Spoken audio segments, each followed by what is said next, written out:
Ahora arrancamos con la grabación. Eh, Les dejé un video que lo hice en varias partes de la unidad 3 y arrancamos en uno con la unidad 4. ¿Qué vimos? Las hojas de estilo, ¿sí? Empezamos con hojas de estilo. Vimos qué eran las hojas de estilo, a qué se debía el nombre de hojas de estilo en cascada. Vimos por qué se llamaban así y cuál era el orden de aplicación de las hojas de estilo. Y esto es algo importante que lo tengan en cuenta, porque después cuando las páginas se hacen complejas muchas veces, y esto es muy, muy común, de que estén renegando porque un título se les ve con una letra que no es la que ustedes le pusieron y no entienden de dónde está sacando ese estilo. Bueno, eso es importante entender esto. Y después, ahora que usemos las herramientas del navegador, la consola de desarrolladores, vamos a ver que también nos da una mano en eso. Bueno, vimos también cómo se manejaron las versiones de CSS, vimos cómo se estructuraba una regla a nivel general, qué es lo que era un selector, una propiedad, que cada propiedad tenía su valor, que esto en conjunto era una declaración. Vimos algunos ejemplos de esto.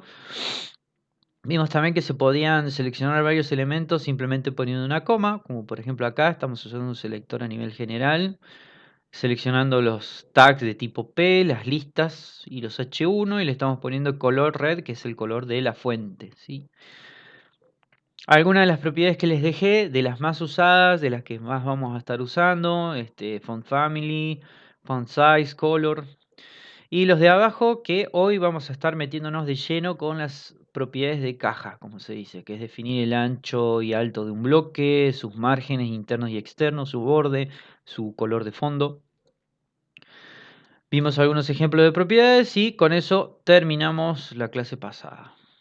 Bien, vamos a meternos de lleno en esta clase. Denme un segundo que minimizo esto.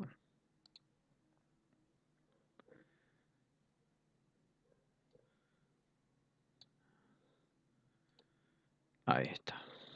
Así no pierdo el chat por los dos que me hablen. Bien. Bueno, hoy vamos a arrancar y vamos a seguir con lo que es el modelo de cajas.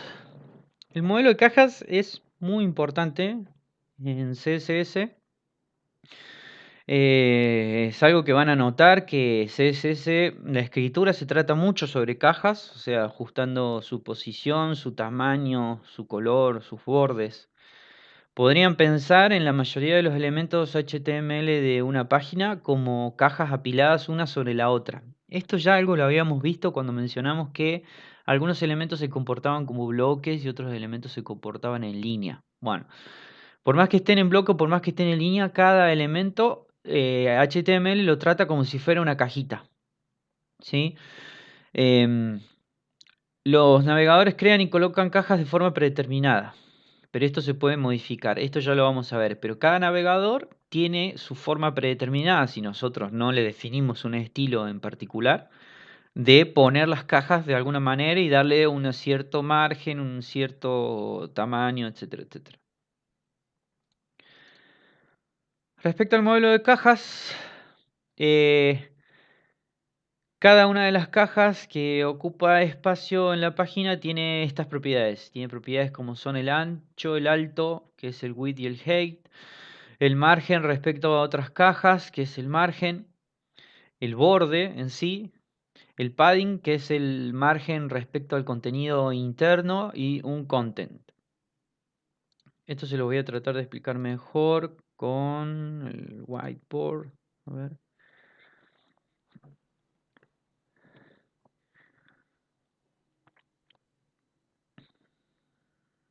Bueno, esto quedó hace rato que no usábamos esto. A ver, bueno, para que entendamos bien. Supongamos que yo tengo un H1, digamos, que tenga el valor título, ¿sí? Que esto sea un H1. A nivel de CSS, o a nivel de HTML, porque esto es una estructura HTML, recuerden que después CSS va a utilizar para modificar. Pero en principio es HTML. Esto va a estar contenido dentro de una cajita. ¿sí? Esta cajita se le va a poder modificar las siguientes cosas, como vimos. Se va a poder modificar su width, que es el ancho, y su height. Creo que no se escribe así, pero bueno. A ver.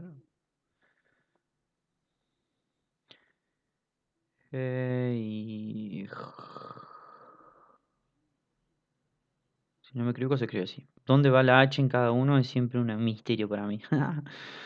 Bien, simplemente el ancho y el alto de la caja, ¿sí? Son las dos variables que tenemos para modificar primero. Esto se puede modificar justamente con las propiedades width y height en CSS.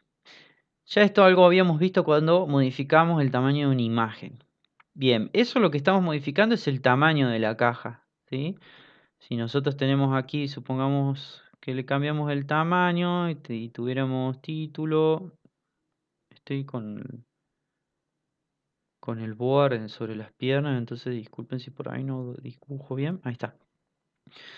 Supongamos que acá, por ejemplo, le hemos cambiado, le hemos puesto más ancho y lo hemos hecho un poco más alto y bueno, el contenido quedará ahí dentro.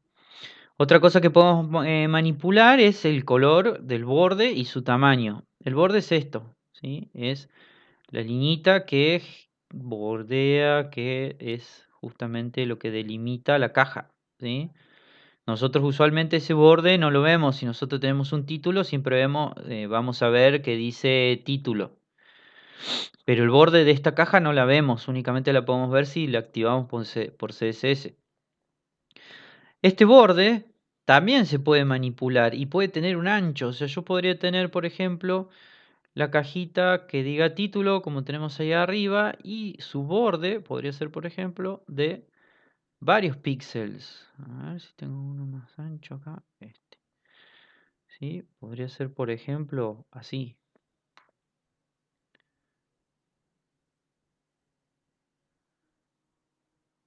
Supongamos.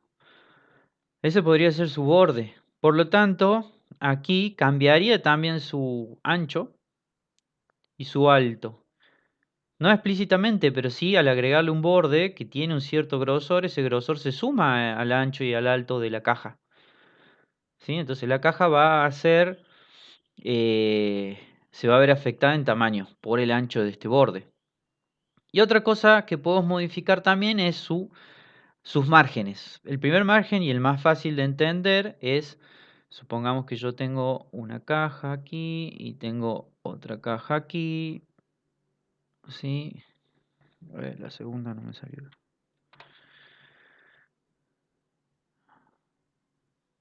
Bueno, supongamos que yo tengo dos cajas, ¿sí? Esta con T y esta con T.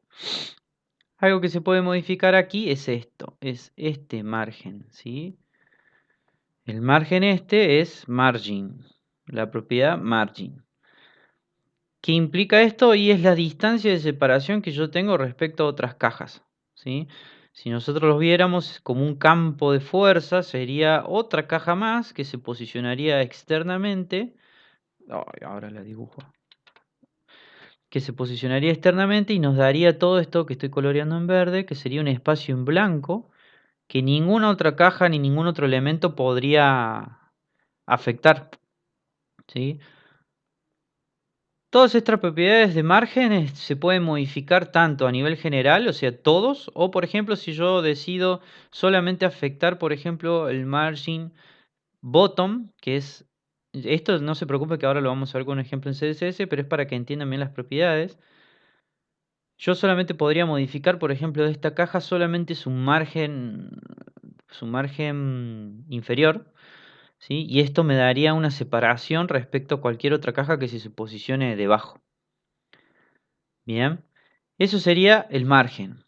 Y después tenemos otro margen, que es un margen interno. Si yo tuviera título, podemos imaginar como que este título inmediatamente después es el contenido, tiene una especie de cajita, es una especie de cajita que está contenida dentro de la caja. ¿sí? Y que usualmente, perdón, me salió muy ancho, estos dos coinciden, ¿sí? Los dos coinciden. Pero si yo amplío el padding, y esto lo vamos a poner así, el padding, que es la otra propiedad, lo que nos da esta propiedad es decir, bueno, yo quiero que haya respecto al contenido un cierto margen.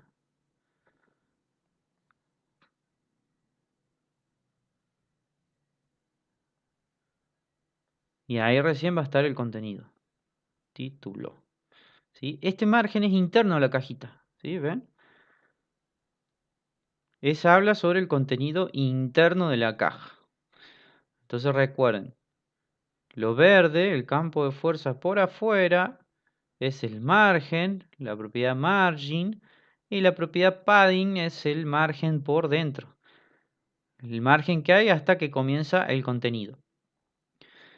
Todas estas propiedades CSS se aplican sobre cajas. ¿Sí? Cada H1, cada P, cada tabla, cada elemento HTML va a definir una cajita. Volviendo a la diapositiva, esto es lo que les estuve explicando recién. ¿Sí? Si se fijan, está la caja.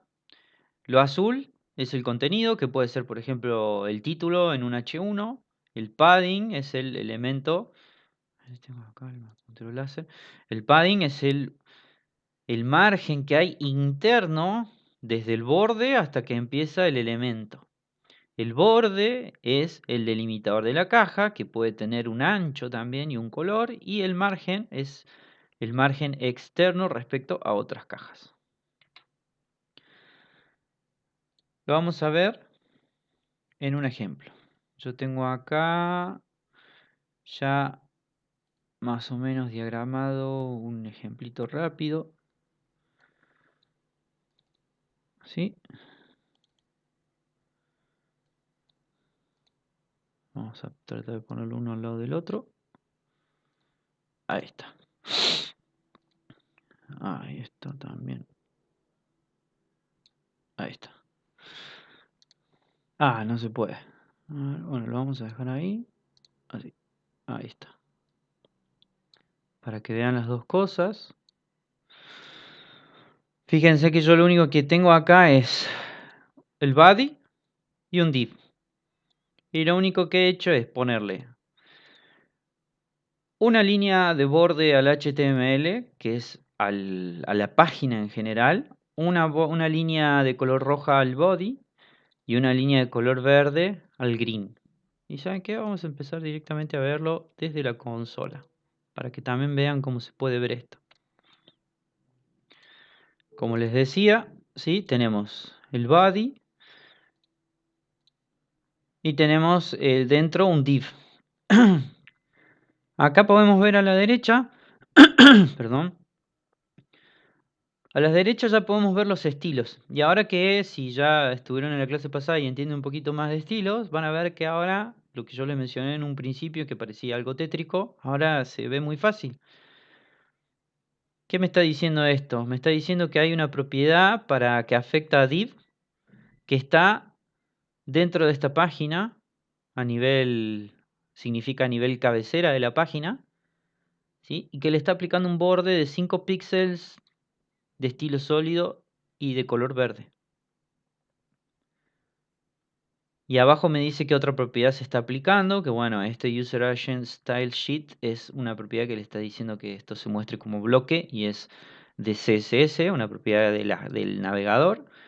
Y abajo fíjense lo que vimos recién. La mayoría de los navegadores nos va a mostrar de forma muy explícita este enfoque de caja. ¿Sí? Y lo podemos ver acá con el borde, que fíjense, yo el borde le puse que era de 5 píxeles, entonces fíjense que acá el borde dice 5, 5, 5, 5. ¿Sí? Recuérdense que tanto el borde como los márgenes como el padding normalmente se puede modificar de a uno, o sea, podemos modificar solamente el borde superior o solamente el inferior, solamente el derecho, el izquierdo. Bien. Supongamos que yo quiero modificar, vamos a verlo en relación con el body para que se entienda mejor. Fíjense una cosa. Vamos a ponerle, o mejor dicho, lo vamos a ver así. Sobre el body no tengo definido ningún tipo de margen. Sin embargo, ustedes si están viendo, fíjense que hay una separación, una línea blanca entre lo que es el body, que es la línea roja, y el HTML, que yo le puse una línea azul y delimitaría completamente la página. Este margen no se lo hemos puesto a nosotros y esto es lo que yo les decía con que cada navegador interpreta de su manera la forma de poner las cajas. En este caso, ya Chrome interpreta que la etiqueta body tiene que tener un cierto margen, y acá lo vemos de cuánto es. Tiene un margen de 8 píxeles. Él ya nos pone este margen por defecto. Y eso es algo que si nosotros no especificamos en CSS, hay muchas de estas propiedades que los navegadores cada uno le pone la que le parezca, digamos, como una forma de interpretarlo, de decir, bueno, yo si no le pones nada, pienso que lo mejor que se ve es que el body empiece separado un poquito del borde en sí de la página. Ahora esto nosotros lo podemos cambiar. Vamos a agregar directamente el estilo desde acá. Para agregar un estilo simplemente seleccionamos el elemento HTML y aquí ponemos el estilo. Supongamos que yo quiero cambiar el margen y si se fijan yo simplemente escribiendo ya me aparecen todas las propiedades que yo puedo cambiar, ¿sí? Que esto es muy bueno para empezar a maquetar. El margin tiene algunas propiedades por defecto, pero lo usual es que se le ponga un valor en píxeles, ¿sí? Por ejemplo 10 píxeles. Fíjense que ahí, si ustedes se van fijando cómo se va separando la caja roja respecto de la caja azul, a medida que yo aumento el margen, se separa cada vez más, ¿sí? Esto es porque estoy aumentando el margen de todo. Y fíjense también como lo contrario, yo podría, les dije que por defecto venía separado, pero yo puedo romper esa regla que tiene Chrome por defecto y poner un margen 0 para que aparezca pegado al HTML, ¿sí? O incluso podría manejar márgenes negativos y estaría eliminando ya la caja externa. ¿Sí? Fíjense cómo actúa. Con esto lo pueden ver muy gráfico. Otra cosa que podría hacer, por ejemplo, es cambiar solamente el margen de la parte superior o de alguna parte en particular. Simplemente poniendo margin, guión, y puede ser top,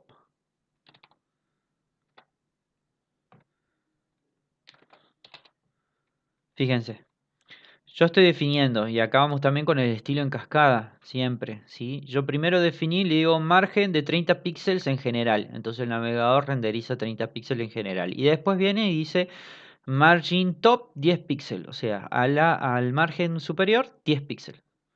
Entonces termina teniendo menos valor que el resto.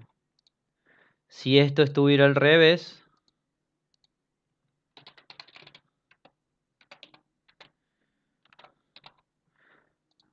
no lo va a tomar. Primero el navegador, fíjense que tiene mucho y mucha importancia, y esto es de relevancia, el orden en el que ustedes ponen las propiedades. No puede ser cualquier orden, recuerden que esto se aplica en cascada. Primero el navegador dice, bueno, pongámosle al margen de arriba 10 píxeles, listo. Y ahora pongámosle como margen a todos 50 píxeles, listo. Entonces quedó sobrescrito esa propiedad, ¿sí? Bien, como les mencioné, el margen superior yo lo puedo modificar libremente, independientemente del resto. Lo mismo pasa con el margen inferior, ¿sí? El margen inferior es bottom.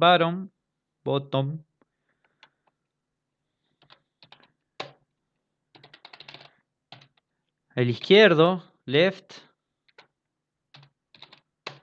Y por último, el derecho, right. Estas propiedades van a servir para cualquier propiedad que ustedes apliquen sobre una caja, sobre el borde de una caja, sobre el margen del borde, sobre el padding. Todas van a poderse manipular o en su totalidad o para cada uno de los márgenes, ¿sí? El superior, el inferior, derecho, izquierdo. Fíjense una cosa. nosotros estuvimos definiendo margen, ¿sí? Ahora yo también les dije, se puede definir un margen interno respecto al contenido. El contenido del body está en verde, ¿sí? Que es el div. El div que tiene adentro, ¿sí? Le vamos a poner...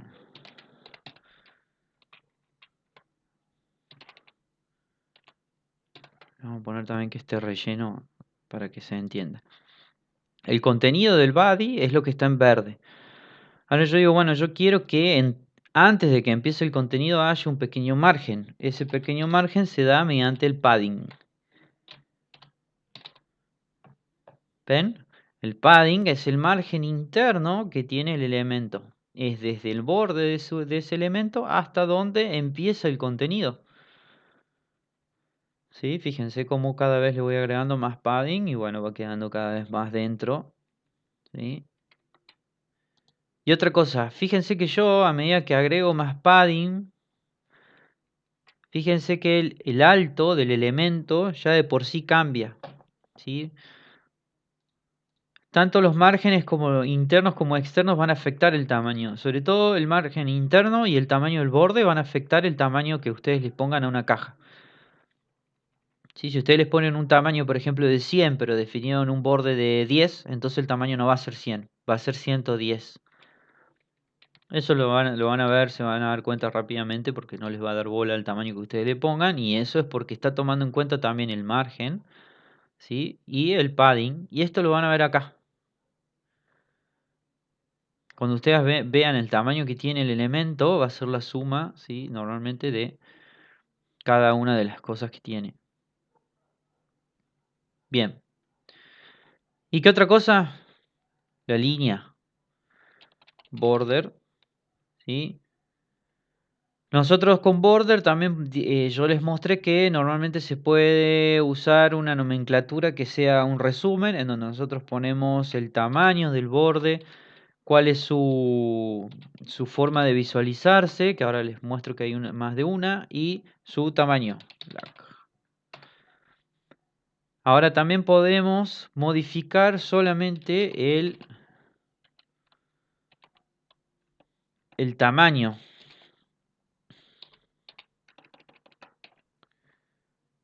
Y también podemos modificar si cada uno de los bordes por separado, ¿sí?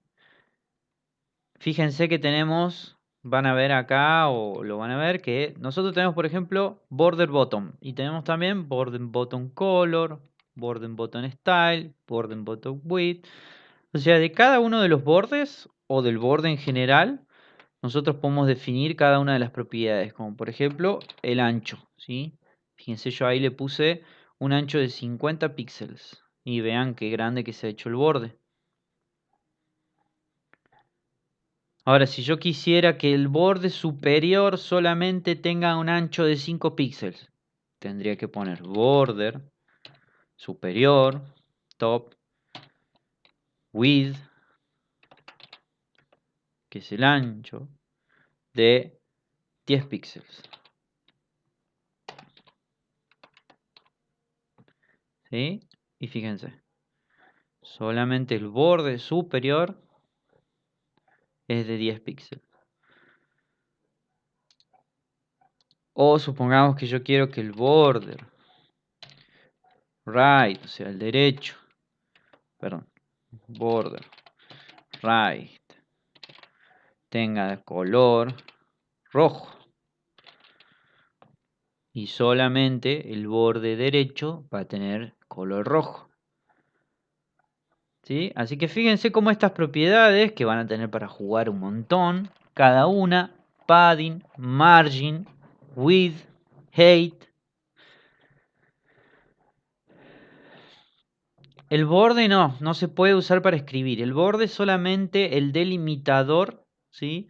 De la caja y no puede contener, no tiene un elemento interno. ¿Sí? El borde es solamente un delimitador. Ahora, ¿podés trabajar sobre el borde? Sí, el borde tiene algunas cosas, como por ejemplo, border, la más común es radius, que si ustedes se fijan, yo a medida que incremente, fíjense cómo los bordes se van haciendo redondeados. ¿Fijan? Y fíjense cómo puedo crear, por ejemplo, como una pistita de carreras. Estas son propiedades que, bueno, no la vamos a ver porque no le hacen al diseño, a lo que es en sí cómo trabajar con esto. Lo vamos a ver después más adelante con un repaso rápido de algunas cosas que se usan siempre, como es una que se usa bastante para hacer botones o ese tipo de cosas. Pero así como esta hay muchas, hay formas de ponerle sombras a los bordes, hay formas de, bueno, ya eso es un CSS un poquito más avanzado. eh, pero no se puede escribir, no puede contener nada dentro el borde. Sí, eso sí, el borde es borde y listo. Algo que me quedó pendiente es mostrarle, por ejemplo, viendo el div dentro, que también puedo modificar, por ejemplo, height y es pixels. ¿Sí? Fíjense que yo estoy modificando el contenido, que es es la cajita interna de color verde, el div. Se puede modificar su alto, ¿ven? Yo puedo modificar acá el alto que yo quiera. Y fíjense cómo los márgenes, el margen interno, siempre permanece constante. La separación que hay entre el borde de la caja externa con respecto a su contenido permanece constante. También podría modificar su ancho. Y en ese caso, ¿sí? El borde respecto al margen, respecto al borde derecho, no se va a ver afectado hasta que esto llegue a las cercanías, en cuyo caso, más, vamos a ponerle 1500, en cuyo caso fíjense que ya traspasa los límites.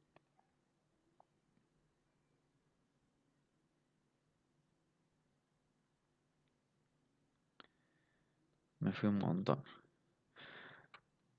Fíjense que no pasa lo mismo con el ancho que con el alto. El ancho, al modificar el ancho, no va a respetar el padding del objeto.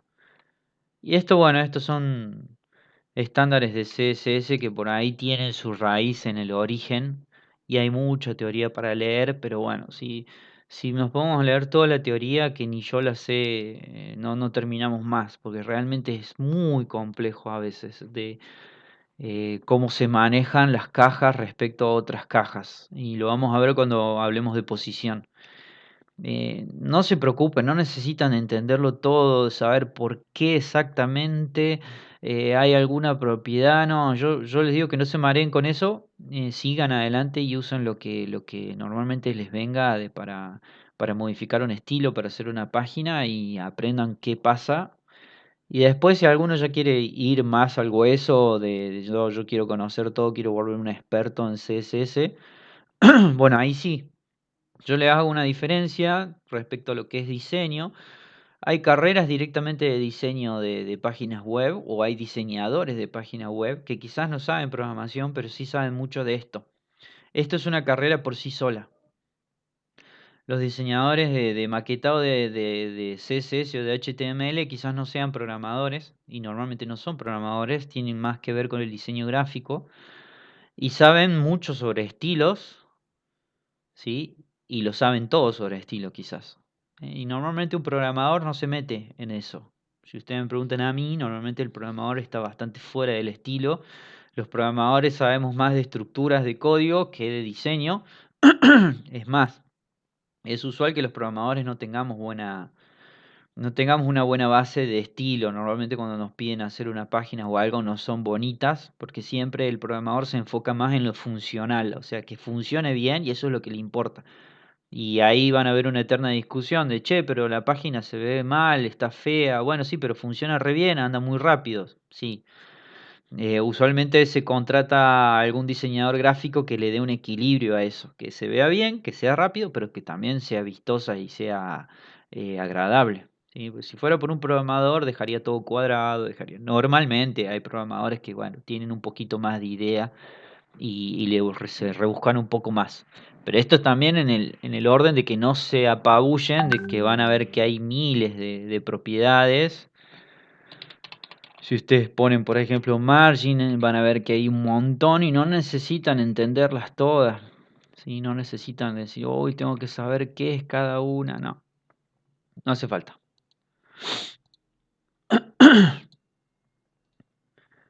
Bien, continuando con esto. Déjenme ver si me quedó algo pendiente.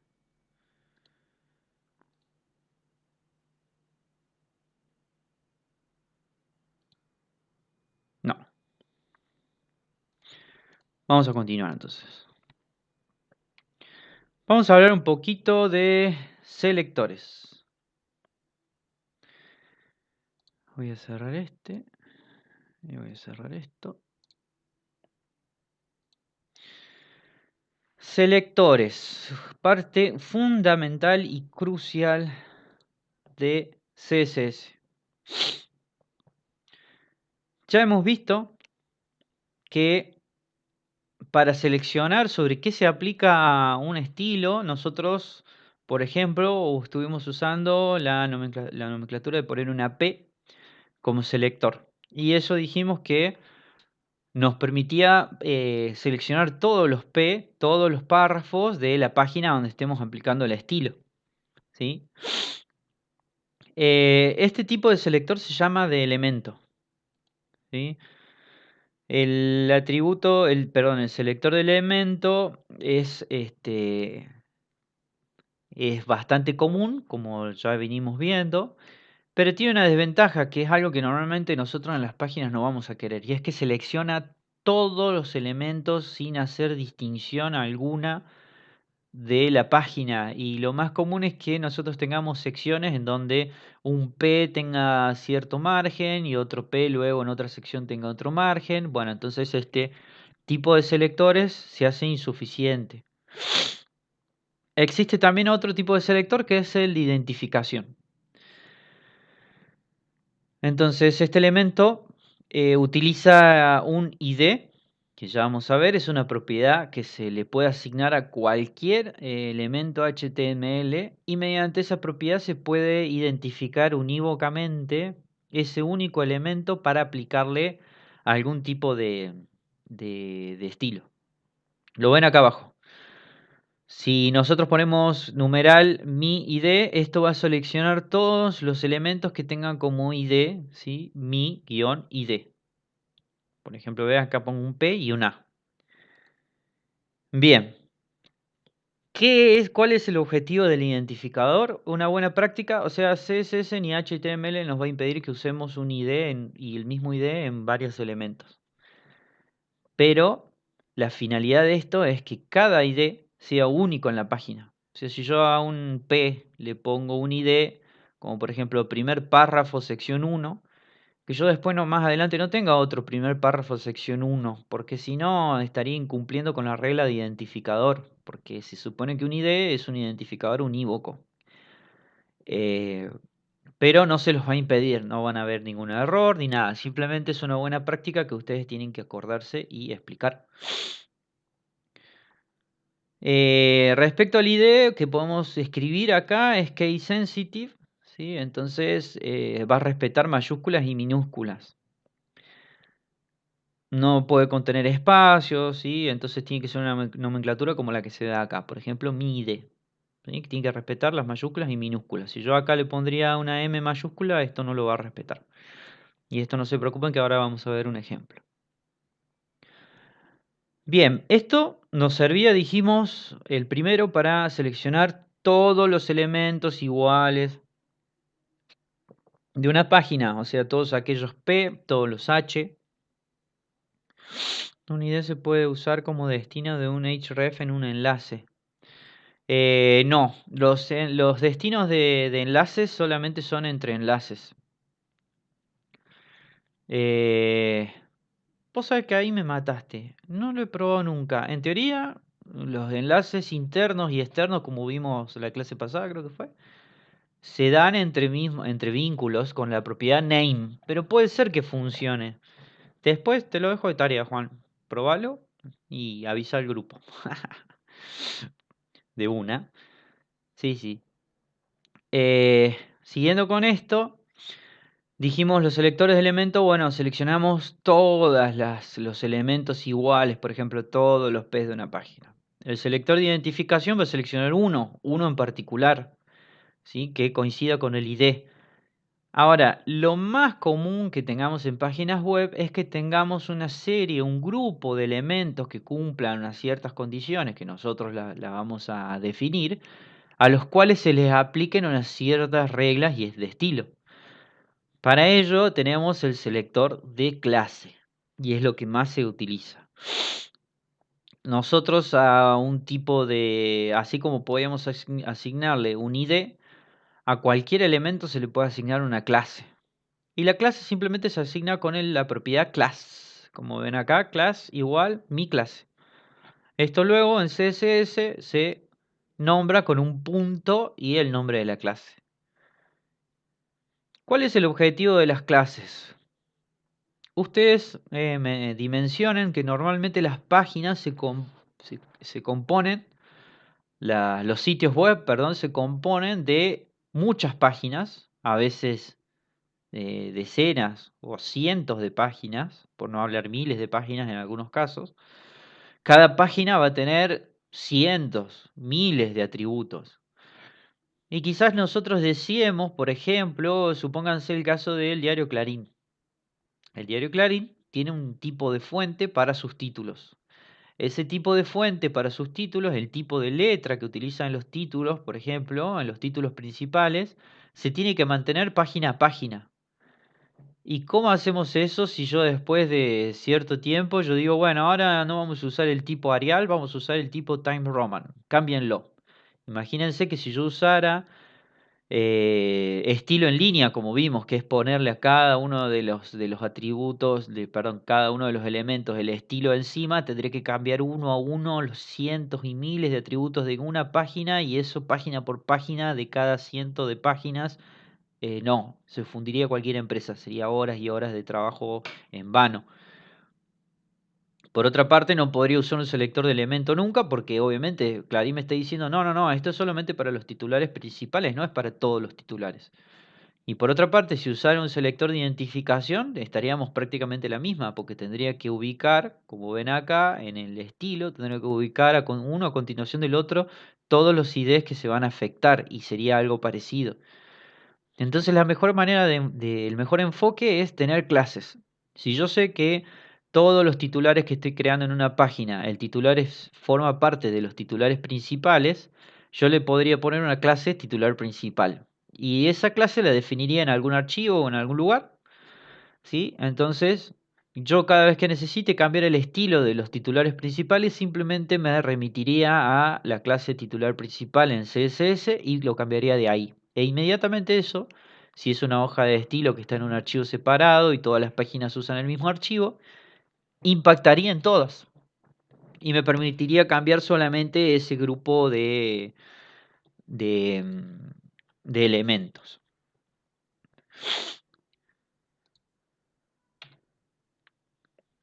Lo vamos a ver esto en un ejemplo, porque así textualmente es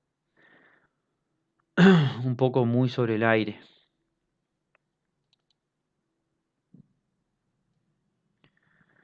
Bien, tenemos esta página simple que solamente tiene un título principal y algunos títulos secundarios y unos párrafos. Bien, el primero que vimos, vamos a poner en el head el tag style para poder escribir estilo dentro, ¿sí? En la cabecera. Como es recomendado. Recuerden que el estilo en línea no se recomienda. En ejercicios chicos que ustedes hagan, ponerle el estilo acá dentro de los H1, dentro de los P. Bueno, pueden empezar haciéndolo por ahí si se les complica, pero no es lo recomendable. Lo recomendable es hacerlo desde un style en la cabecera. Supongamos lo siguiente, para el primer ejemplo. Yo necesito que los párrafos aparezcan justificados. Algo más que común. Si ustedes se fijan, estos párrafos están alineados a la izquierda. Bueno, yo quiero justificarlos.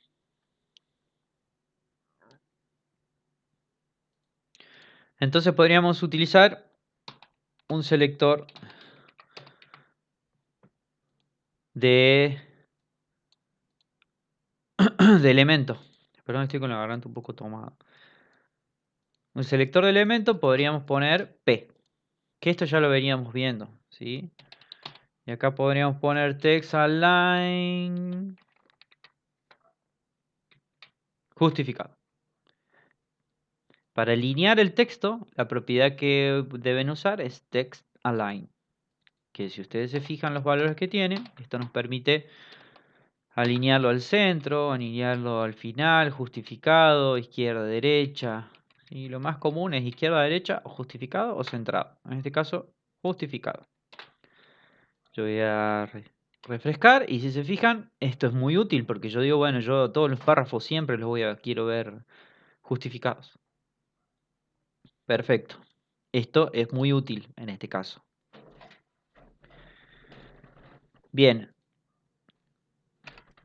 Otra forma de usarlos es, yo digo, bueno, tanto los títulos, el título principal como los titulares secundarios, quiero que tengan un estilo de fuente en particular. Entonces yo puedo poner acá que tanto H1 como H2, ¿sí? Tengan, perdón, me puso hate y yo no quería, H2 tengan un font family de tipo Verdana, por ejemplo. Verdana. Y fíjense que esto me sigue siendo útil como elemento en sí, y como elemento yo puedo elegir varios elementos, ¿sí? Yo digo, bueno, todos los elementos de mi página quiero que sean así, punto. Ahora supongamos que yo necesito cambiar, les dicen, bueno, pero el diseñador es muy extraño, o el dueño de la página, y le dice, bueno, yo quiero que solamente la letra del primer párrafo sea de color verde. Bueno, señor, ¿y cómo hacemos para poner solamente esto de color verde? Bueno, ustedes me van a decir, bueno, vengo acá y pongo el style. Sí, pero no es recomendable. Ah, ¿y cómo podemos hacer? Bueno, una forma es mediante el selector por identificación. El ID simplemente se pone así. Y este ID puede ser aplicado en cualquier elemento HTML. Cualquier elemento puede tener su atributo, su propiedad ID. El ID podría ser, por ejemplo, acá, párrafo, primer párrafo. Recuerden que la sintaxis no tiene que contener espacios ni caracteres especiales, ¿sí? Si nosotros queremos poner un separador, puede ser, por ejemplo, un guión o un guión bajo, ¿sí? Pero normalmente se utiliza el camel case. Entonces ahora sí, yo digo, bueno, yo solamente para primer párrafo, y acá es muy importante que lo escriban igual, porque si no nunca se los va a tomar, y recuerden que respeta las mayúsculas y minúsculas. Yo quiero que eso tenga color verde. Green. Listo, ¿sí? Entonces de esta manera, ¿sí? Yo solamente estoy cambiando un párrafo en particular con la propiedad ID. Como les mencionaba, si yo acá esto le pongo mayúscula, ya me lo va a dejar de ver, fíjense. Respeta las mayúsculas y minúsculas. Eso significa case sensitive. Para los que por ahí no lo escucharon nunca, cuando lean que algo es case sensitive, significa que respeta a rajatabla el uso de mayúsculas y minúsculas. Bien. Ahora vamos a hacerlo un poco más difícil para que lo entiendan. Supongamos que yo necesito que la última oración, y acá vamos a ver también un poquito del uso de spam. La última oración de cada párrafo tenga color rojo, la letra. Solamente esta última oración. ¿Sí? ¿Cómo podemos hacer ahí? Bueno, en primer lugar yo les había mencionado que Una buena forma de encarar modificaciones de texto para algo, para alguna parte en particular del texto, esto lo voy a agrandar un segundo porque si no, no veo, era el uso de spam. El spam nos iba a permitir poder modificar algo con CSS sin necesidad de que esto genere un salto de línea. O sea que si nosotros ponemos la última oración dentro de un spam, no vamos a ver ninguna modificación respecto al flujo, ¿sí? Fíjense que acá no pasó nada y yo puse un spam, no pasa nada. Bien, eso nos da la posibilidad de poner acá, por ejemplo, yo puedo poner acá directamente color red. Epa, red.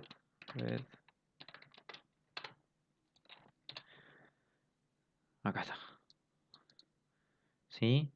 Ahora yo les dije, y siempre les repito, no es buena práctica poner el estilo dentro de las mismas etiquetas, porque eso al principio parece fácil, pero después le va a complicar la existencia cuando la página crezca. Lo que voy a hacer es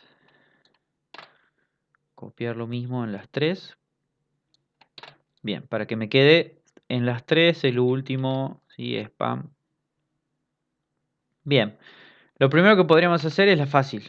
Si necesitamos que los spam estén en rojo, podemos usar un selector de tipo elemento y lo ponemos en color red.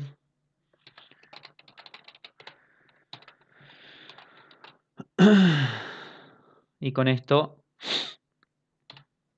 ya deberíamos cumplir la consigna. Perfecto, si no nos hizo falta nada más, seguimos todo bien, todo fácil.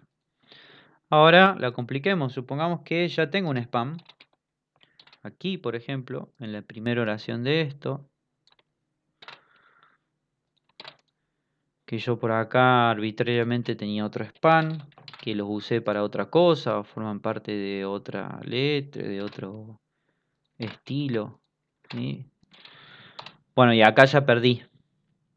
Porque esto no se tiene que ver rojo. Yo necesito que se vea rojo solamente lo final. ¿Sí? Acá yo metiendo un cambio de ese tipo me va a venir el reto de decir, che, ¿qué hiciste? ¿Qué cambiaste? No se ve igual. Sí, es verdad. ¿Cómo puedo hacer? Bueno, la primera que se me ocurre es decir, bueno, entonces le pongamos un ID. Le pongamos spam rojo y hagamos mal uso del ID. ¿Sí? Le pongamos a todos spam rojo y bueno, que sea lo que Dios quiera, total con esto salimos rápido del paso. Entonces acá, para el uso del ID, spam rojo, después del numeral. Listo, seguimos bien, bien. Bueno, recibí mi primer pago porque sigue todo bien, me cometí un error, bueno, vamos para adelante. Ahora viene el editor y dice, bueno, che, se van a agregar 1000 párrafos más. O sea, yo acá tengo solamente 3. Se van a agregar 1000. ¿Sí? No los voy a agregar ahora, pero supongamos que se agregan 1000. Y a las 2 semanas dice, che, bueno, ¿te acordás del spam rojo que había? Bueno, cámbialo a verde. Bueno, esto lo puedo seguir manejando así. Pero estaría haciendo mal uso de esto. Y fíjense una cosa. Y esto lo vamos a ver. Perdón si por ahí no hago cualquier cosa, pero...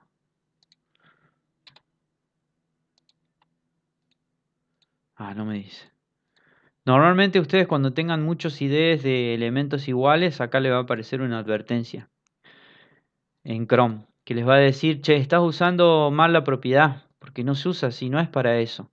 Se supone que el ID es un identificador unívoco. Y estás usándolo mal. Acá, ¿cómo lo podría solventar? Y bueno, yo podría poner acá el 2, acá el 3. Y acá podría poner spam rojo 2, spam rojo 3. Todos con su correspondiente almohadilla, ¿no? Así. Y esto lo solventaría y ahí estaría listo. Estoy haciendo bien las cosas, no se va a romper nada. Pero si yo me agrego 1000 párrafos más, imagínense que esto crecería y crecería y crecería. Y bueno, ya no estaría cumpliendo con lo que tengo que cumplir. Acá donde entra la clase, ¿sí? Para no hacer tanta chanchada, ya hay algo creado, que es la clase, y no necesitamos hacer esto, mal. Con el atributo class, yo sí puedo poner span rojo. ¿Sí? Porque este, span rojo, por ejemplo, estándar. Le podemos poner. Y vamos a cambiarle a todos para que tomen esta clase.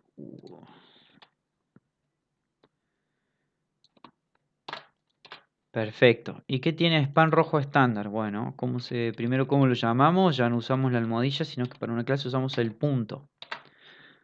Oh, les puse todo, perdón. Ahí.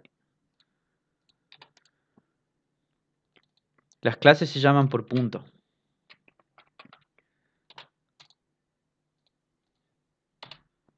Y seguimos haciendo bien las cosas. ¿Sí? Si yo ahora, supónganse que esto crece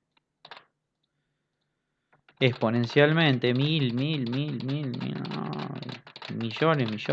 de párrafos.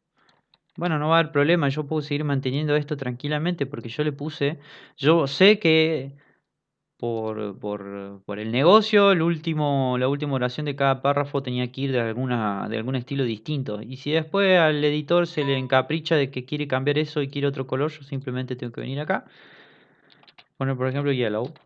Ahora va a ir en amarillo. Bueno, señor, listo. Che, no se lee nada. Bueno, pero yo quiero que se vea así. Bueno, joya. No se lo hice, señor. Págueme dinero. Es la mejor forma de encarar aplicación de estilos a varios elementos. Porque, ojo, este span rojo también el día de mañana puede decir, bueno, pero ahora yo también quiero que también que también cumpla lo mismo, la misma consigna. Quiero que lo ocupan los subtítulos. Entonces, ¿qué debería hacer? Y yo simplemente le voy a tener que asignar la clase al subtítulo y nada más. Al subtítulo que lo tenga que cumplir, como por ejemplo este. Y a este, por ejemplo, y listo. Ya los tengo dentro de la misma clase. Se tiene que comportar de la misma manera. ¿Sí? Y se acabó. Bueno, acá no sé qué quise inventar y lo saqué, perdón. Imagínense que esto también puede ser aplicable, ya después vamos a ver, es muy fácil, estos estilos pueden estar en una hoja de estilos separada, en un archivo separado, y ese archivo se puede compartir entre muchas páginas. Imagínense el poder que tienen de que ustedes puedan definir sus propios grupos de objetos, porque van a tener aproximadamente un estilo similar, y en todas las páginas, y después simplemente para hacer un cambio de estilo ustedes modifiquen en un solo archivo, en un solo párrafo, en un solo lugarcito el estilo que se aplica a eso, y eso se impacta en todas las páginas. ¿Sí? El potencial que tienen los selectores es muy grande, y es más grande aún que esto que los que estamos viendo acá. Ya para una clase un poquito más avanzada vamos a ver que hay más poder acá de selección, pero con esto es lo básico y lo principal que vamos a ver. ¿Hasta acá se entendió cómo se puede usar los selectores? Em, Quizás cuando hagan una web ya de varias páginas, que lo vamos a hacer, algunas páginas más, usando un archivo externo de hojas de estilo, le empiecen a entender un poco más esto de las clases, que es lo más utilizado. Por ahora, quédense con que existen los tres tipos de selectores. Bueno, después todos los ejemplos yo se los voy a tratar de subir. Se los voy a subir, mejor dicho. Selectores de elementos, selectores por ID, que esto algunas veces lo van a tener que usar. Y selectores por clase, que es lo que más van a usar.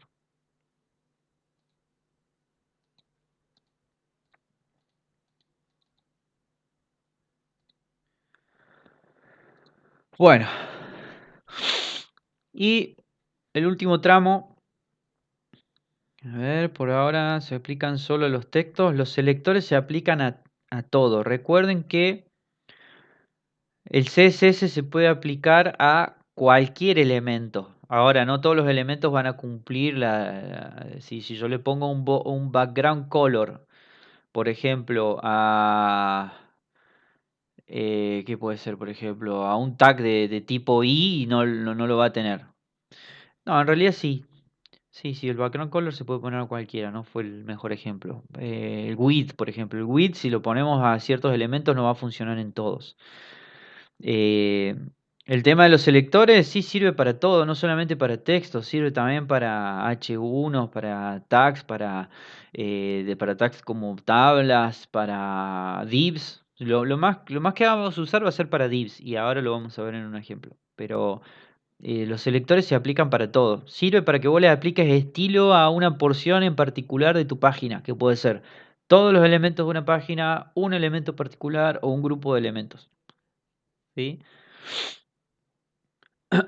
Normalmente las webs se componen en su mayoría de texto, no tienen mucho texto, pero recuerden que también tenemos imágenes, también vamos a tener tablas, también vamos a tener listas, también vamos a tener, y bueno, a cada uno de esos elementos nosotros le podemos aplicar a través de un selector un estilo particular, un tipo de color de letra, un tamaño de fuente, etcétera, etcétera.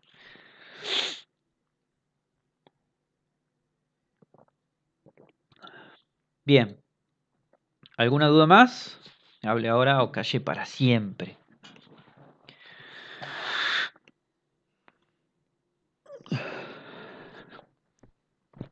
Bueno, avanzamos. Miren que lo que viene ahora es un pernito.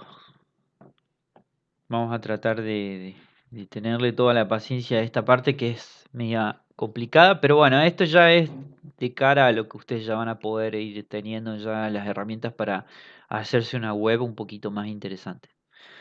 El posicionamiento de cajas. Ya mencionamos que todo CSS normalmente se basa en un enfoque de cajas, donde cada elemento es una cajita que tiene unas propiedades. Bueno, también vimos ya un poquito de interacción respecto a otras cajas, como por ejemplo el margen. El margen externo, el margin, nos podía dar una separación respecto a otros elementos. Tenemos también lo que se llama posicionamiento. Y el posicionamiento va a tener que ver de o se ordenan las cajas respecto a los otros elementos, ¿sí? De la página, como pueden ser su elemento contenedor, que normalmente en un principio es la ventana del navegador o el tag body, que es lo que encierra todo el contenido. O cuando tenemos cajas dentro de cajas, como por ejemplo recién veíamos que teníamos, qué sé yo, un span dentro de un P, etcétera, etcétera. El posicionamiento nos va a ayudar justamente a que nosotros digamos, bueno, esta caja en particular yo quiero que se ubique en tal lugar y no que aparezca en otro. Para modificar esta posición, las propiedades que existen son top, right, bottom y left. Bottom y left. Y como vemos en el gráfico, es el grado de separación que van a tener. Bueno, acá dice ventana del navegador, pero en realidad es el grado de separación que van a tener respecto al bloque que funciona como padre, al elemento contenedor que funciona como padre. Y esto también lo vamos a ver, que esto puede cambiar la referencia. Pero esto sirve para que entiendan que es, si nosotros ubicamos un cierto valor en top, va a ser la separación que va a tener por arriba, ¿sí? El left va a ser la separación que tenga a la izquierda y el right a la derecha y bottom, bueno, por abajo. A su vez de tener las propiedades, bueno, width y height que nos van a dar el tamaño. Por otro lado, tenemos también la propiedad que va a dar curso a cómo se aplican estas reglas de posicionamiento, estas propiedades top, right, bottom y left, que es la propiedad position. Con estos valores, estática, relativa, absoluta y fixed, que es como fixed, no sé cómo traducirlo. Eh, ¿Cómo lo podemos ver esto? Bueno, vamos a empezar por la propiedad estática y lo vamos a tener que ver sí o sí con un ejemplo. a medida que lo diga, porque si no, no van a entender nada, nada. Tengo acá un ejemplito ya arrancado.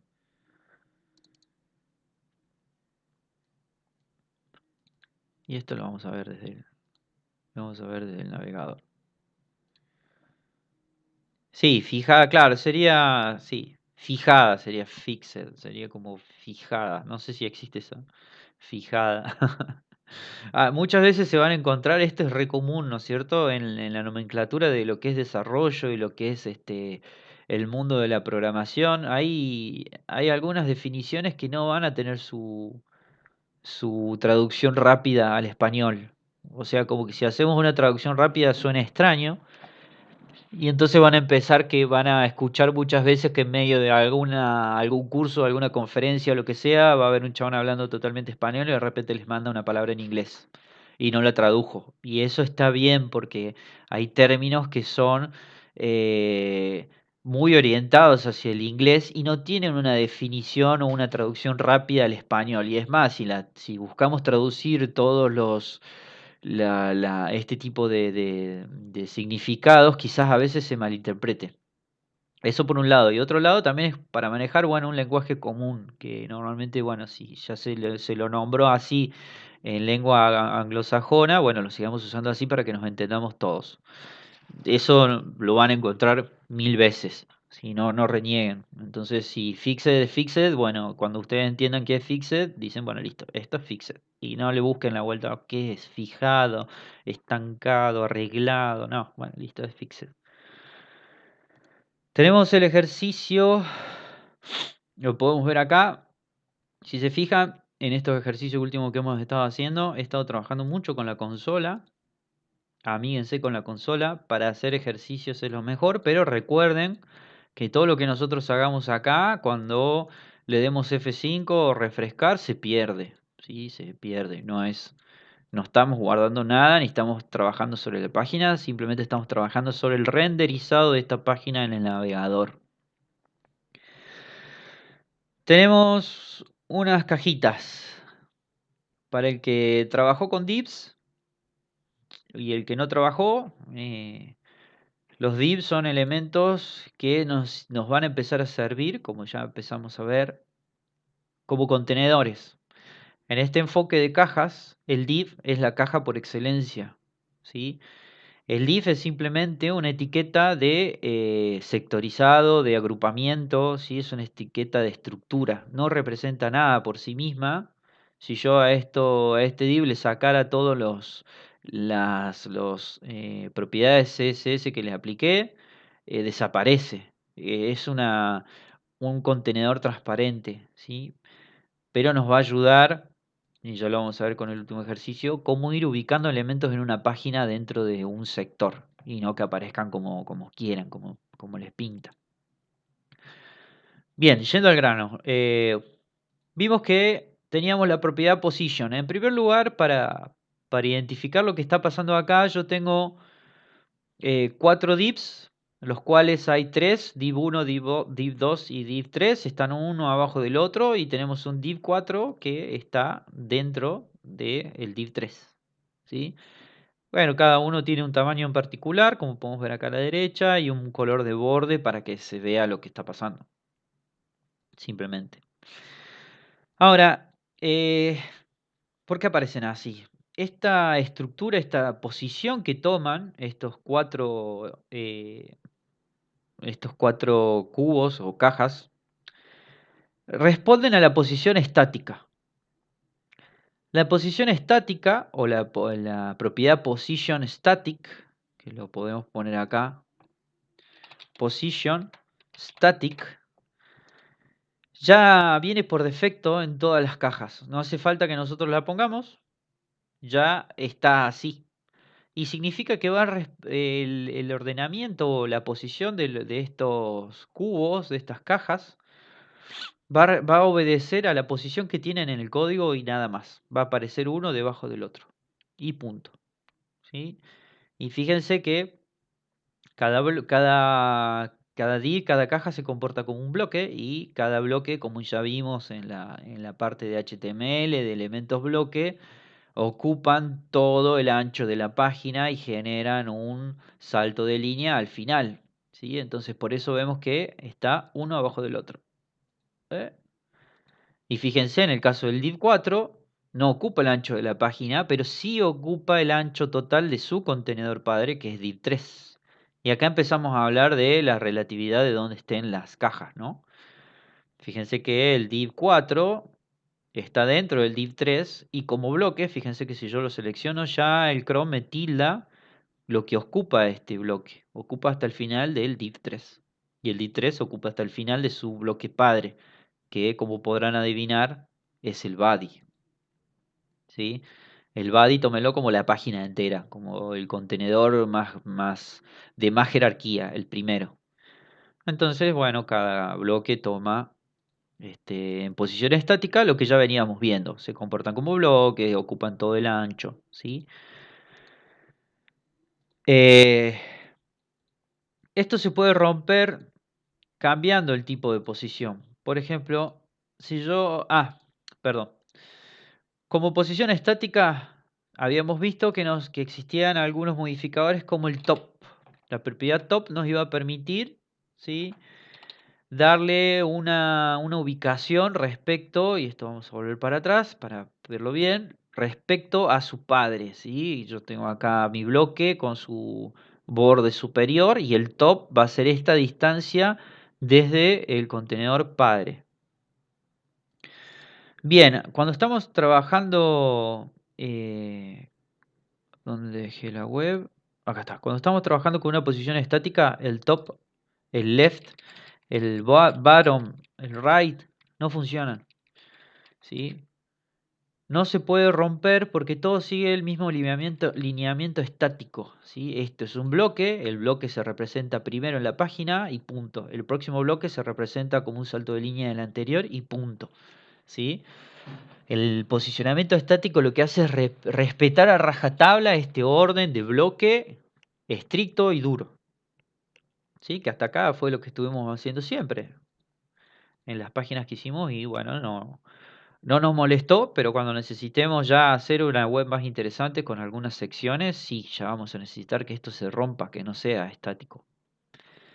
¿Cómo podemos romper esto? Bueno, la primera posición que lo rompe es la posición relativa. Relative. Position relative. Esto es una variante del posicionamiento normal, ¿sí? Consiste en posicionar una caja según el posicionamiento normal, o sea, primero va como estático y después la desplaza respecto de su posición original. Entonces ahora vemos que sí se ve afectado su posicionamiento por los cambios de propiedades, como por ejemplo es el top. Yo acá le puse 16 y fíjense cómo la caja en un top 0 está como si fuera estático. Adopta la posición estática. Pero esta ya se puede modificar. Si yo al top le entro a cambiar, fíjense cómo va pasando a través, ¿sí?, de todas las otras cajas.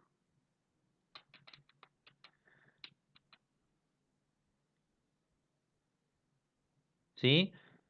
Ahora, esta caja posicionada como relativa no rompe el flujo de las otras cajas, ¿sí? Las otras cajas siguen siendo estáticas y, bueno, esta caja también en principio es estática, nada más que sí se puede modificar su ubicación, pero fíjense que no modifica, no afecta al resto de las cajas.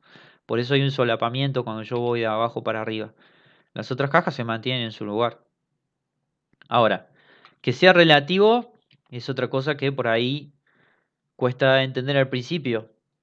Esta caja está siendo relativa a su caja padre, que es el body. Entonces este top, estos 10 píxeles que yo estoy agregando acá de separación, ¿desde dónde va a ser? Y va a ser, si se fijan, desde la línea. Vamos a poner acá para que lo vean más gráfico. Un píxel solid black.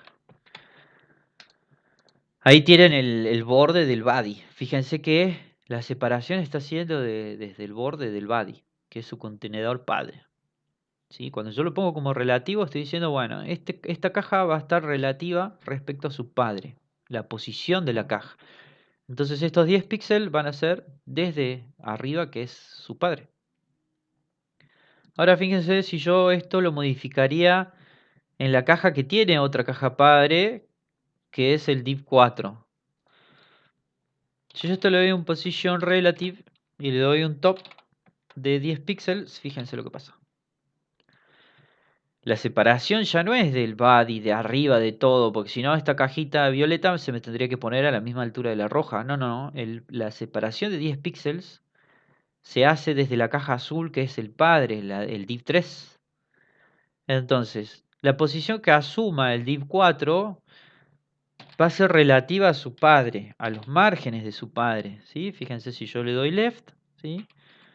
Yo podría buscar descentrarla respecto a la caja padre. Ahí, por ejemplo. ¿Sí? Entonces, esta position relative ya me habilita a usar las propiedades top, left, bottom, y esto me va a habilitar, por ejemplo, en este caso, a ubicarla en el centro de la caja padre, por ejemplo. ¿Sí? Fíjense cómo ya cambia. El position ya nos cambia la forma en la que podemos mover y estructurar estas cajitas. Bien, ¿qué otra forma tenemos? Tenemos la posición absoluta. Esta es un poco difícil de entender y les soy sincero, hasta el día de hoy a mí me cuesta entenderla, pero vamos a ver lo básico que se usa. Después hay algunas de estas reglas de posicionamiento que son tan complejas y responden a teoría que viene desde el inicio de CSS y hay muchas cosas que ya no se usan. Por eso es como que no se las van a topar nunca, o por ahí si se las topan basta con encontrar algún ejemplo de cómo se usan y no tanto entenderlo, porque si no ya tenemos que ir más a un renderizado de puntos de pantalla y bueno, unas cuestiones muy pesadas teóricamente. Pero para que entiendan, existe una posición absoluta que lo que va a hacer es que la posición de elemento va a ser relativa al primer elemento contenedor padre que tenga una posición diferente a estático. Y normalmente, en estos ejemplos, eso va a ser el contenedor de la ventana, que es ni siquiera es el body, va a ser ponerle el HTML, que es el contenedor raíz. Eh, lo que va a hacer esto es que se libere del flujo del texto y ahí sí vamos a ver que se va a modificar las otras cajas. Mira, vamos a ponerlo para no ir con tanta cháchara. Si yo al primer div le pongo posición absoluta, fíjense qué pasa con el resto. Se subieron, ahí lo saco, ahí lo pongo. Fíjense, ¿qué pasó? Sí cambió. Imagínense que yo en esto es como que estoy sacando por una capita por encima al div 1 y le estoy diciendo, bueno, listo, voy a quedar fuera del alineado estático. ¿Sí? Ya no vas a respetar este alineado de caja. Fíjense que si yo me voy encima del div 1, ya no muestra que ocupa el ancho completo de la pantalla como era un bloque. No, ahora me muestra solamente resumido al div 1. ¿Sí? Dejó de ser un bloque estático. Si yo voy a div 2 y div 3 siguen siendo estáticos y siguen estando de la misma manera, pero ya es como si el div 1 hubiera desaparecido de la línea de la página estática. Entonces los otros bloques asumen esa posición. Ahora si yo a esto le doy un posicionamiento, por ejemplo un top de 50 píxeles, van a ver que la caja roja ahora sí aparece porque ya no está solapada y fíjense que la puedo ubicar donde quiera. ¿Qué diferencia tiene con el relative? Bueno, como les mencioné, el relative mantiene el posicionamiento estático, pero me permite usar estas propiedades para el top, el left, como para posicionar la caja. Ahora yo cuando le puse ya absolute, me está diciendo la posición que tome es absoluta, va a ser totalmente respecto al borde de la ventana en este caso, y deja de estar dentro de la línea estática del resto de las cajas para pasar a una línea más flotante, más pegada al viewport, como se dice, a la página en sí, a la ventana, perdón, ¿sí? Es medio complicado de entender, no se preocupen, pero por ahora entiendan que si lo ponemos en posición absoluta va a depender en este caso del HTML o del body, que en este caso son lo mismo, ¿sí? Y va a romper esta línea, entonces ya la voy a poder posicionar en donde quiera y va a afectar el flujo del resto de las cajas. ¿Y qué otra cosa tenemos? Tenemos el fixed, como ya habíamos visto, el arreglado, el fijado, como sea. Que fíjense, no cambió nada. Yo cambié la propiedad y no cambió nada. Es lo mismo. Pero la diferencia que tiene es que la posición que nosotros le pongamos acá va a mantenerse a pesar de que haya un scroll. Y esto lo voy a tener que agrandar para que ustedes lo vean. Lo voy a agrandar. Vamos a cerrar esto un toque. Y fíjense, en este caso, al agrandarlo tanto, hay un scroll de la página. Si yo scrolleo, fíjense que la caja roja mantiene la separación que tiene respecto al borde de la ventana del navegador y lo mantiene todo el tiempo. Está fijada. Está fixed. ¿Sí? Está estática en una separación respecto al viewport, que es lo que nosotros vemos. El viewport es la ventana, lo que estamos viendo en este momento, y no se ve afectada por el scroll. Y esto, como ya algunos se acordarán o lo habrán visto, se usaba mucho en los 90 para fijar spam o publicidades. Se puede usar también para fijar una sección que sea, por ejemplo, un menú, que siempre se tenga que ver en la parte superior o la marca de la página. Y tiene muchas aplicaciones para que se mantenga constante y nunca se deje de ver.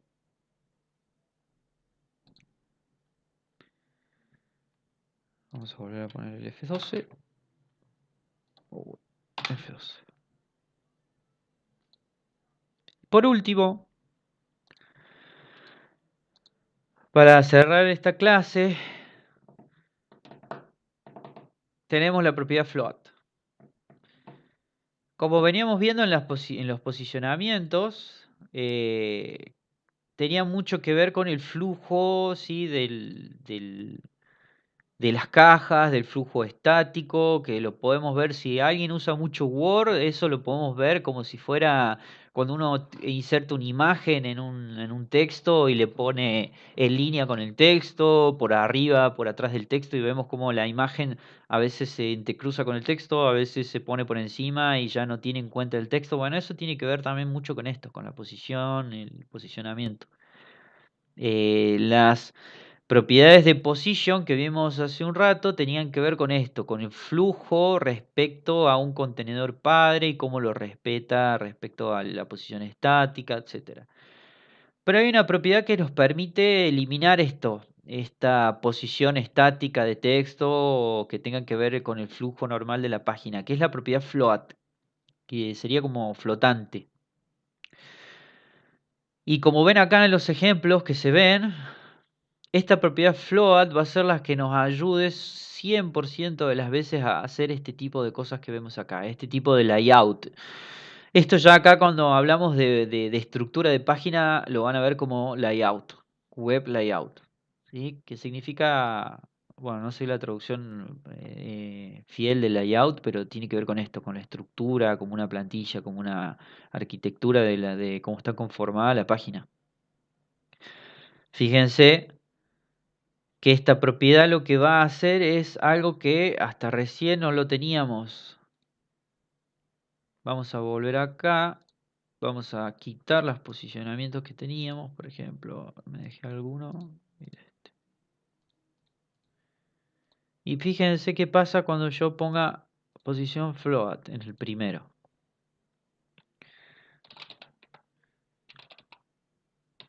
Perdón, no es position, es float left, por ejemplo. Vuelve a pasar lo mismo, ¿no es cierto? El div1 desaparece, queda fuera del flujo del resto de las cajas y yo simplemente puse position float. Ahora fíjense si yo voy a la caja 2 y también le doy una posición flotante, perdón, un float left, fíjense qué pasó. La caja flotó, ¿sí? Y se puso al lado inmediatamente a continuación de la otra caja que tenía position float, que tenía float a la izquierda, que era el div 1. Y lo mismo va a pasar si yo lo hago con el div 3. Fíjense, ¿sí? Quedan fuera de la línea de texto estática. Y esto lo podemos ver que si ustedes miran arriba está la línea del body, que el body se ha quedado sin contenido, ¿sí? Porque ya no reconoce a esto flotante como contenido, porque esto flotante ha quedado fuera de la estructura de la página. Está flotando, básicamente. ¿Y esto de qué nos va a servir? Bueno, con esto vamos a poder, obviamente, posicionar las cajas donde nosotros queramos. Existen dos valores, posición del float, perdón, a posición izquierda o right, que lo que hace es posicionarla a la derecha.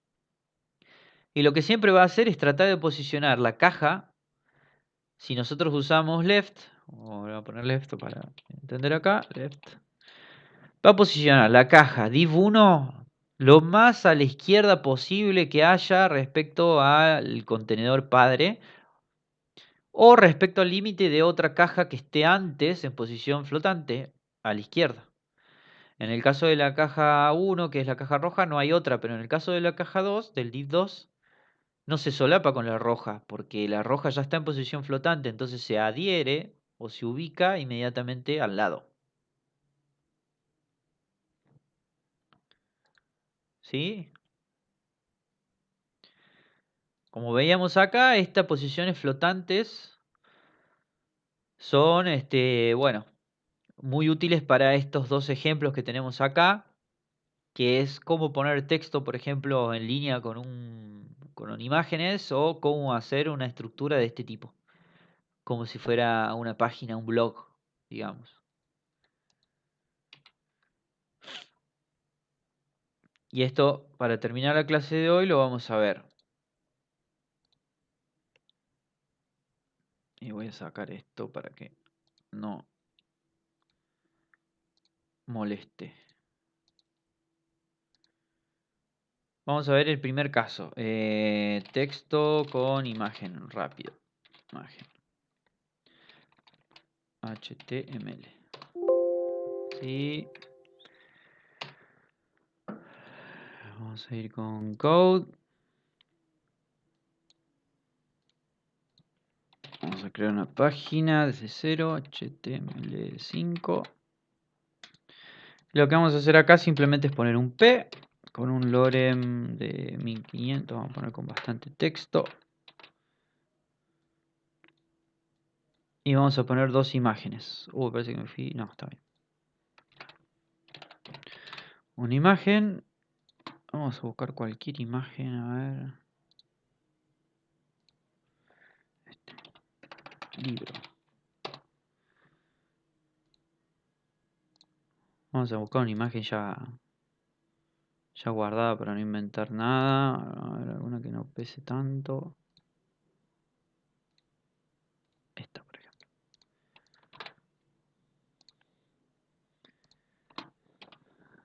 SRS, source, la imagen. Y vamos a copiar esta misma y la vamos a poner al final.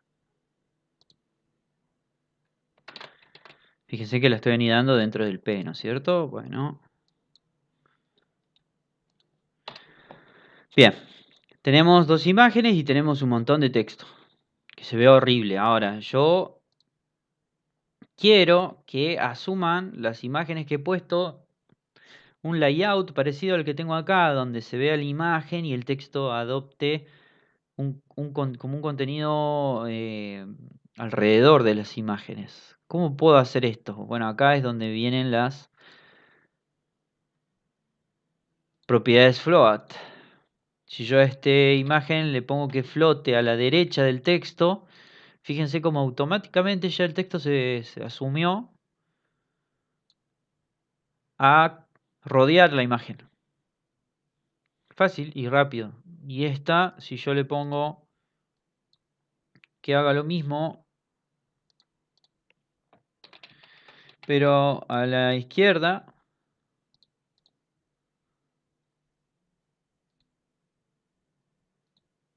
bueno, acá en este caso está terminando, debería ponerlo antes, a ver.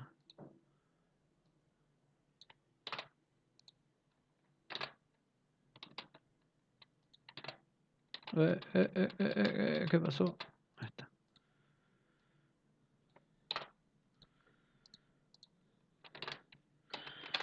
A ver, y esto puede ser que sea un caso de que el renderizado me joda la vida. Ah, bueno, perdón, perdí todo, ¿no es cierto? Vamos a empezar de nuevo y lo vamos a poner acá directamente en el código para que no lo perdamos. Esto no se hace, pero es con fines de demostración. Vamos a ponerle el float acá. Float left.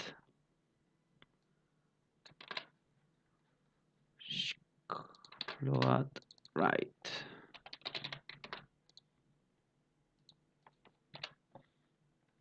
Y dije que esto lo iba a cambiar de lugar. Lo iba a poner por acá. Bueno, y fíjense. ¿Sí? Bueno, en este caso la imagen es muy grande, pero fíjense cómo el texto va adoptando, ¿sí? una posición alrededor de la imagen, y acá lo vemos si yo lo achico o lo agrando, ¿sí? Fíjense que la imagen, ¿sí? va quedando siempre a la derecha, en este caso, del texto que nosotros tengamos. Y en el caso de la imagen esta también va a quedar siempre a la izquierda. ¿Sí? Fíjense cómo de a poquito se acomoda solo el texto, no hace falta ponerle nada. Bueno, este es el primer uso que tiene.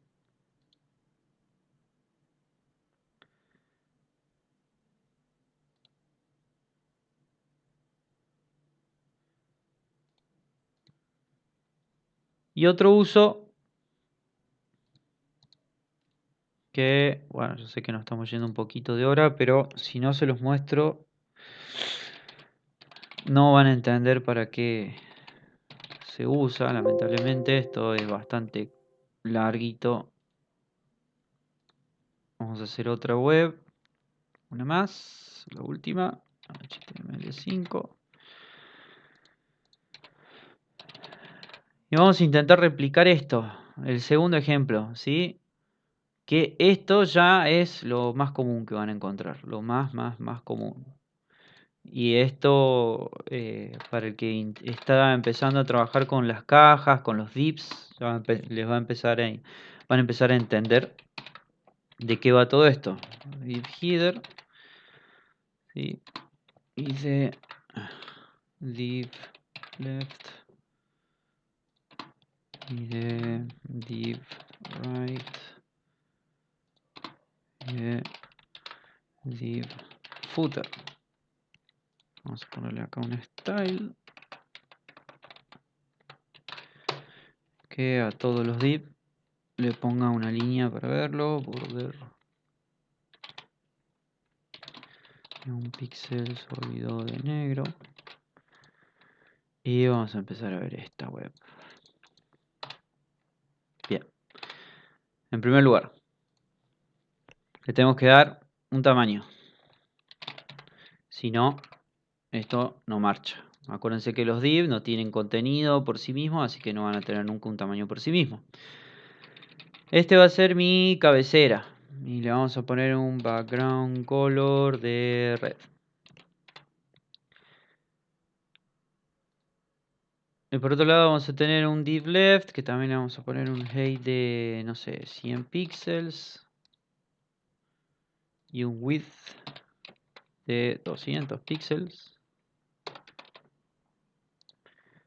El div right, un height de 100 píxeles también. Y un width de 500 píxeles. Y por otro lado mi footer.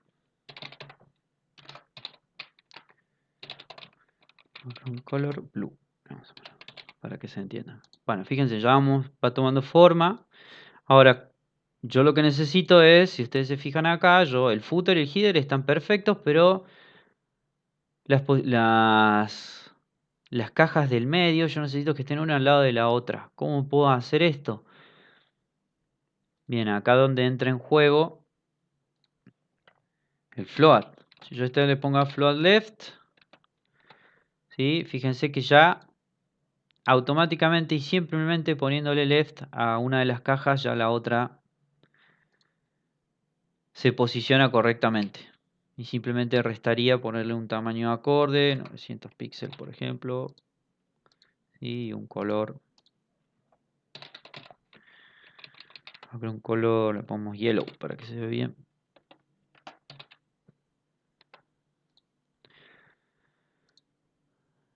Ahora fíjense una cosa. Acá un color. Vamos a poner un black. Si ustedes se fijan y hacen clic, el cuadro de la derecha se ha posicionado por encima del cuadro del left. ¿Sí? Fíjense que acá el left me posiciona así y el right me ocupa toda la pantalla y estos 900 píxeles empiezan a contar en el borde, ¿sí? O sea, empezaría acá, se ha posicionado como por detrás, digamos, ¿sí? Y esto no es lo que queremos nosotros. Esto lo voy a sacar un poquito y le voy a poner acá 500, por ejemplo. 500. Nosotros queremos que esté uno al lado del otro. Entonces, yo sí o sí tengo que darle un float a este también. Ahora sí, pero se rompió el footer. ¿Sí? Ahora sí, si ustedes se fijan, left y right están perfectos. Pero yo necesito que el footer se quede donde está. Ahora fíjense que tanto left y right, al quedar fuera de la línea del texto, han quedado como por encima y el footer se ha pillado por atrás, digamos, por decirlo así. Se ha colado por atrás. Está inmediatamente a continuación del header. ¿Qué se hace acá? Acá viene esta propiedad que se llama clear y que va muy de la mano con float.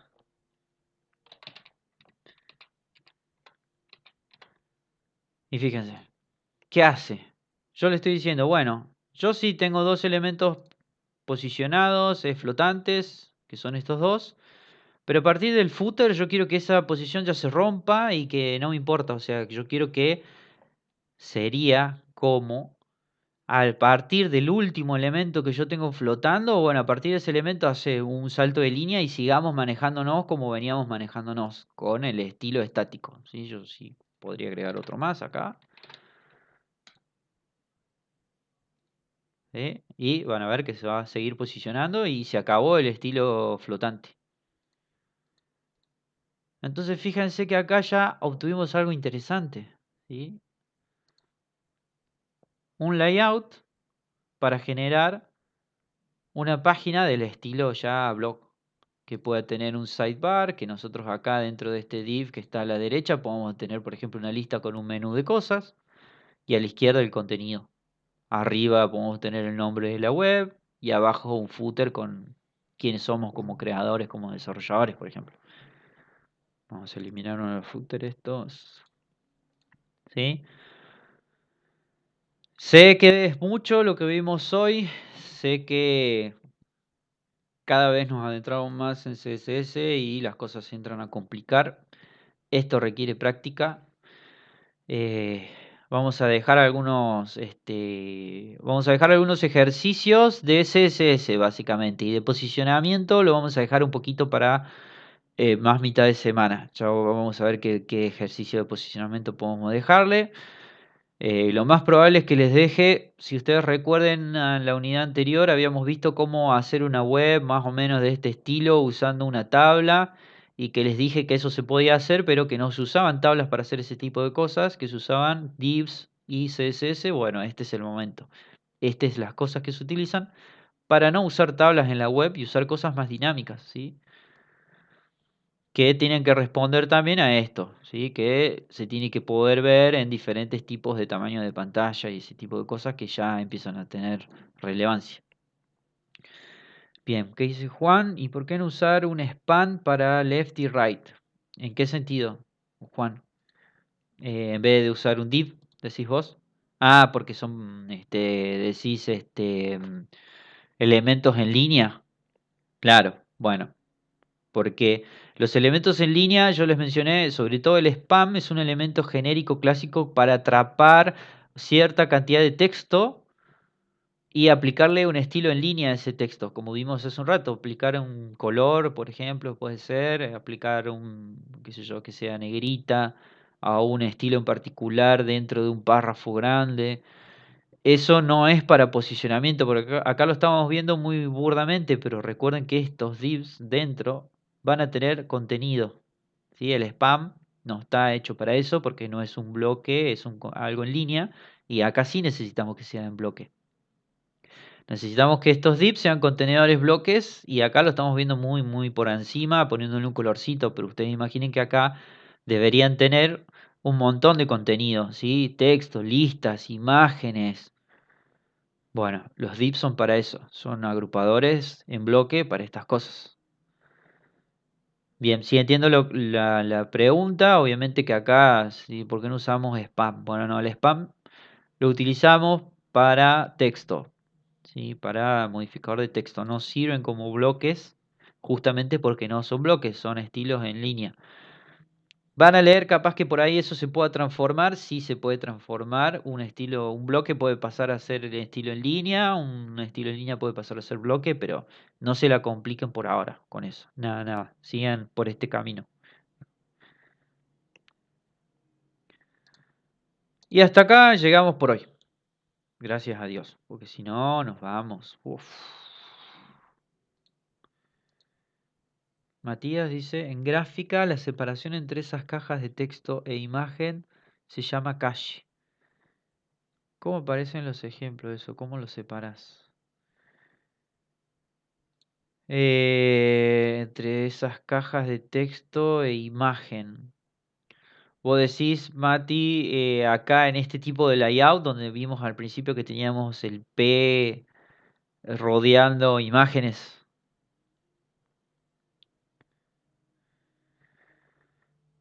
Eh, en CSS todo se vuelve a esto. Si vos estás hablando del margen entre una caja y el texto, entonces es el margen, perdón, si estamos hablando del margen entre una imagen, que es una caja, y el texto, que representa otra caja, estás hablando del margen. Si estás hablando del margen respecto interno, sí, estás hablando del padding. Y así, siempre se resumen a a este tipo de márgenes. Y padding y border, sí, siempre a este estilo, a este enfoque de cajas. Nos vamos a manejar siempre con eso. Siempre va a estar el margen, que representa el margen externo, siempre va a estar el padding, que es el margen respecto al contenido interior. No, no sabía que se llamaba calle. Bueno, es que hay muchas analogías. Como siempre les digo, si ustedes usan mucho Word, por ejemplo, para hacer documentos complejos, hay muchas analogías con el HTML. Muchas. Las cosas se posicionan básicamente en las mismas maneras. Y esto viene obviamente de ese tipo de framework, de ese tipo de estilo de trabajo. ¿Alguna duda más, chicos, que haya quedado por ahí? Deben tener muchas, pero bueno, alguna que quieran, a ver si puedo ver ahora.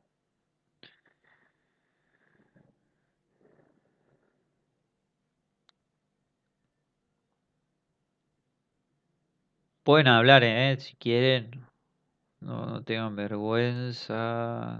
¿Algún IDE en el que se haga esta estructuración de forma visual? Eh, la forma más visual que tenés de verlo es esta. El mejor IDE para diseñar, para nosotros los desarrolladores, insisto, hay una carrera de diseño gráfico, maquetado web a nivel diseño. No sé qué herramientas pueden llegar a utilizar porque nunca fui por ese lado. Yo me quedé en el lado de lo que necesitamos para modificar alguna web, algún template o hacer algo básico.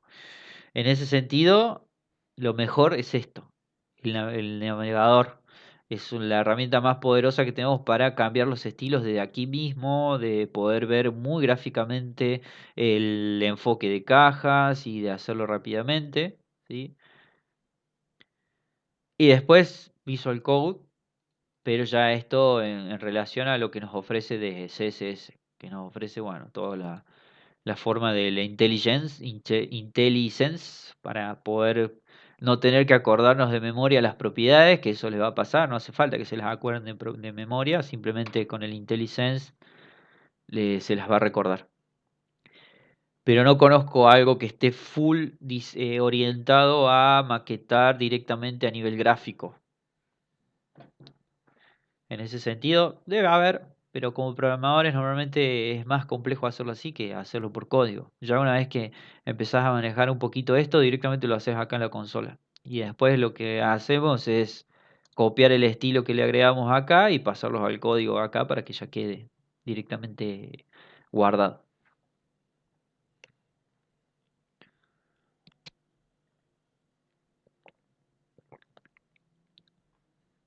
Claro, seguramente hay. Pero el tema es que sí, nunca te va a quedar, nunca te va a dar lo que vos quieras, porque esto es muy dinámico.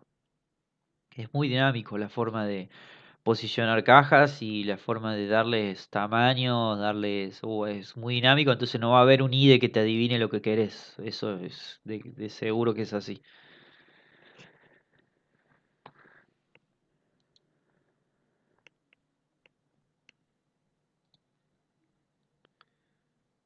Bueno, chicos, ¿alguna otra pregunta más? Hoy tuvimos un montón, una clase larga.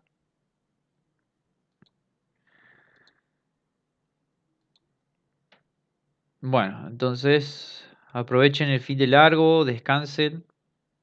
De vez en cuando siéntense en hacer algún ejercicio. Los que están atrasados, bueno, ahora vamos a tirar en el chat a ver qué decidimos entre todos y nos tomamos un descansito el domingo que viene para que todos nos pongamos al día. Lo que viene después de esto ya es unos tips avanzados más de CSS, como el que vimos hoy, de usar radio en los bordes, de usar una hoja externa, y bueno, ya después deberíamos ir arrancando con JavaScript, que lo vamos a ver muy básico, lo que puedan llegar a necesitar para modificar una plantilla. Así que... Bueno, eso lo vemos. Como siempre, consulten las dudas que tengan. No tengan miedo de preguntarme. Mándenme WhatsApp a la hora que sea. Yo trato de contestarles a todos. Y bueno, gracias a todos por asistir hoy. Y que tengan un lindo fin de largo. Y un feliz día del niño. Y saludos a sus hijos, lo que tengan. Y a sus niños internos, a todos. Bueno, nos vemos. Gracias a todos, che.